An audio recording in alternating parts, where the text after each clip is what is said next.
अस्सलाम वालेकुम स्टूडेंट, मेरा नाम है सादिया हुसैन महनीवार। जैसे कि मेरे लास्ट वीडियो में मैंने बताया था कि रिसर्च प्रपोजल लिखते किस तरह से है, तो अब मैं आपको बताती हूँ उसका सबसे पहला स्टेप वो है टाइटल सिलेक्शन। आपने अपना टॉपिक सिलेक्ट कैसे करना है। तो स्टूडेंट, जब आपने टॉपिक सिलेक्ट करना है तो आपने बहुत सोच समझ के सिलेक्शन करनी है, क्योंकि सबसे पहले तो आपने ये एक्चुअली एक प्रॉब्लम होती है, जिस प्रॉब्लम को सॉल्व करने के लिए आप प्रपोजल बना रहे हैं। अगर आपका टाइटल जितना जानदार होगा, आपकी रिसर्च उतनी पावरफुल होगी। ठीक है, क्योंकि आपके टाइटल को देखते हुए अगर आप रिसर्च पेपर लिख रहे हैं या रिसर्च थीसिस लिख रहे हैं, आपका टाइटल ही आपके थीसिस को बहुत अच्छा एक रिप्रेजेंट कर रहा होता है। स्टूडेंट, मैं यहाँ पे बात कर रही हूँ टाइटल सिलेक्शन की, किस तरह से टाइटल चूज किया जाए। तो सबसे पहले मैं आपको कहूँगी कि आप हमेशा अपनी स्पेशलिटी, जिसमें आप समझते हैं कि आपको काम करना चाहिए और ये एक प्रॉब्लम है किसी भी आपकी रिसर्च में, तो आप उसको चूज करेंगे।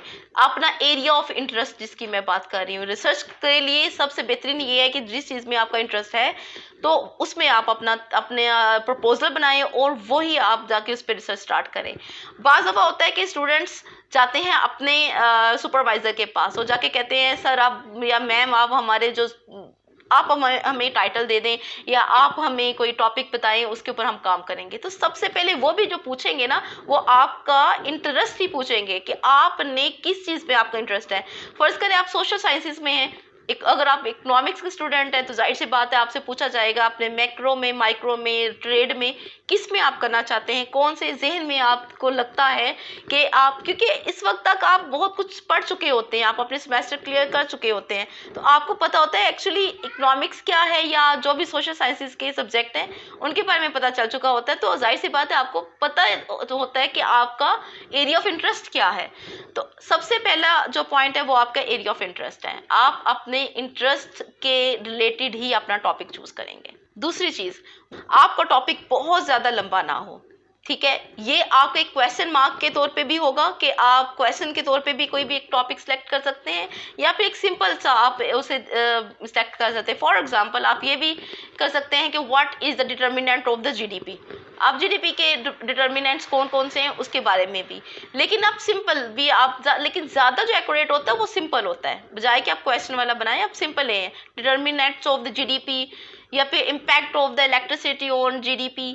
इस तरह से अगर आप सोशल साइंसेज के हैं, इसी तरह मेडिकल स्टूडेंट भी सेम इस तरह अपने टॉपिक चूज करेंगे जो ज़्यादा लेंथी ना होंगे। और मैं रिकमेंड करूँगी आपके टॉपिक के वर्ड तकरीबन 8 से 15 तक हों, 8 से 15 तक आपके वर्ड हों, उसमें आप अपना टॉपिक बता दें। आपका टॉपिक 1 सेंटेंस में एक्सप्लेन हो, बहुत लंबा टॉपिक नहीं होना चाहिए, बस 1 सेंटेंस पे आप अपना टॉपिक या अपना टाइटल है वो अपना एक्सप्लेन करें कि ये हमारा टॉपिक है, दैट्स इट।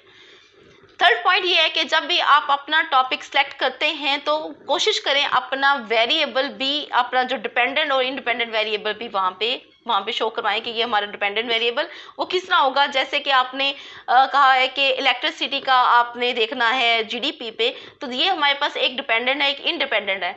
फिर आपने किस एरिया पे काम कर रहे हैं, कि आप इंडस्ट्रियल सेक्टर ले रहे हैं किस कंट्री का, और कंट्री भी आप वहाँ पे मेंशन करेंगे तो बहुत अच्छा होगा।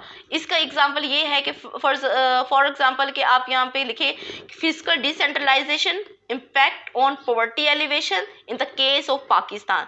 देखिए हमारे पास पॉवर्टी हमारे जैसे डिपेंडेंट वेरिएबल आ गया है, फिजिकल डिसेंट्रलाइजेशन इंडिपेंडेंट वेरिएबल आ गया, और हमने किस एरिया में किया है, पाकिस्तान। आप कंट्री को भी मेंशन कर सकते हैं। और वो स्टूडेंट्स जो कि प्राइमरी डाटा पे काम कर रहे हैं तो उनके लिए मैं ये रिकमेंड करूंगी कि जब वो अपने जो भी वेरिएबल्स हैं टाइटल चूज कर रहे होते हैं तो वहां पे आपने डिपेंडेंट इंडिपेंडेंट के साथ साथ कोशिश करें कि अपना मॉडरेटर भी या मीडिएटर वेरिएबल भी वहां पे लेके आए। अब मॉडरेटर वेरिएबल कौन से होते हैं, मीडिएटर कौन से होते हैं, कंट्रोल वेरिएबल क्या होते हैं, इसके ऊपर मेरी अलग से वीडियो आप प्ले लिस्ट में जाके देख सकते हैं कि वो कौन से वेरिएबल होते हैं।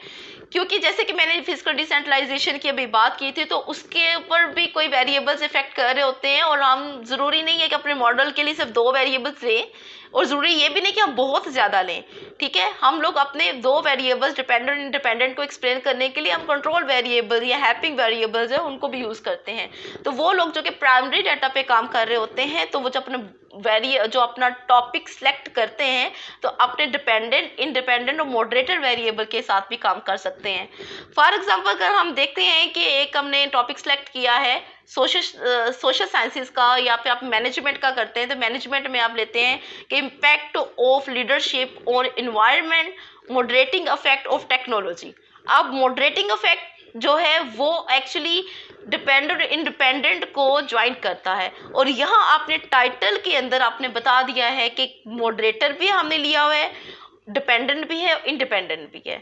तो इसके अलावा अगर आपने कोई अपनी इंडस्ट्री सेलेक्ट की है, कोई आपने अपना कंट्री सेलेक्ट किया है, या जो भी चीज़ सेलेक्ट की है, आप भी वहाँ पे मेंशन कर सकते हैं इन द केस ऑफ ब्ला ब्ला, या जो भी आप अपने वहाँ पे लिख सकते हैं।